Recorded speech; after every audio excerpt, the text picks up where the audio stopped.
হাসান হোসাইনের নামও নিবে না, অথচ জানেন হাসান হোসাইন কিরকম প্রিয় ছিল জানেন?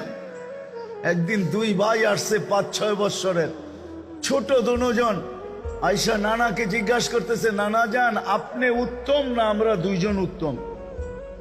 কি বলে ওলামায়ে কেরাম, কে উত্তম? নবীজি উত্তম, ঠিক না?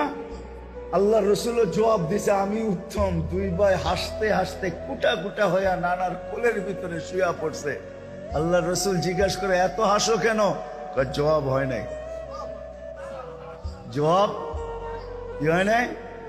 জবাব হয় নাই। তাহলে উত্তম কে? আমরা দুইজন। কিভাবে? আমাদের আব্বাজানকে চিনেন? বলো।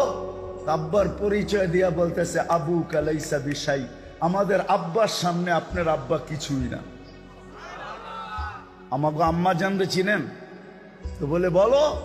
আম্মার পরিচয় দিয়া বলতেছে উম্মু কালাইসা বিশাই, আমাদের আম্মার সামনে আপনার আম্মা কিছুই না। আমাকে নানা জানবে চিনেন? বলে বলো। তো নানা জানের পরিচয় দিয়া বলতেছে জাদ্দু কালাইসা বিশাই, আমাদের নানা জানের সামনে আপনার নানার নামও মানুষ জানে না। আমাদের নানা জান দুজাহানের বাদশাহ। আল্লাহর রসুল বুকের ভিতরে জড়ায়া দিয়া চুমা খায়া বলতেছে তোমরাই উত্তম, মাইনা নিলাম। ওই প্রিয় হাসান আর হোসাইন কিয়ামতের দিনে এর নামও নিবেন। ফাতেমা যাকে না দেখলে একদিন থাকতে পারতেন না, বলছে ফাতেমা তো বোঝা তুম মিন্নি, ফাতেমা আমার কলিজার টুকরা। ওই ফাতেমা, এর নামও নিবেন না, পরিবার পরিজনের কথাও বলবেন না। সারা কিয়ামতের মাঠ শুধু বলবেন উম্মতি উম্মতি উম্মতি উম্মতি।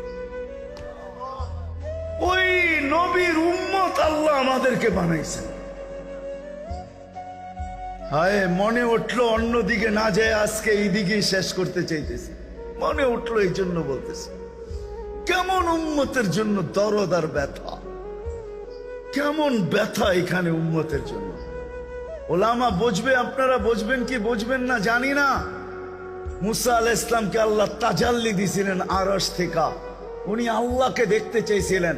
তা আল্লাহ বলছে ইনিস্তাকাররা মাকানা, যদি জায়গা ঠিক থাকে, তুমি স্থির থাকো, তাহলে আমারে দেখতে পারবে। তো আল্লাহ তাজাল্লি দিয়েছেন আরশের থেকে। ফাখাররা মুসা সাইকা, যাদেরকে নিয়ে গেছেন সব মরে গেছে,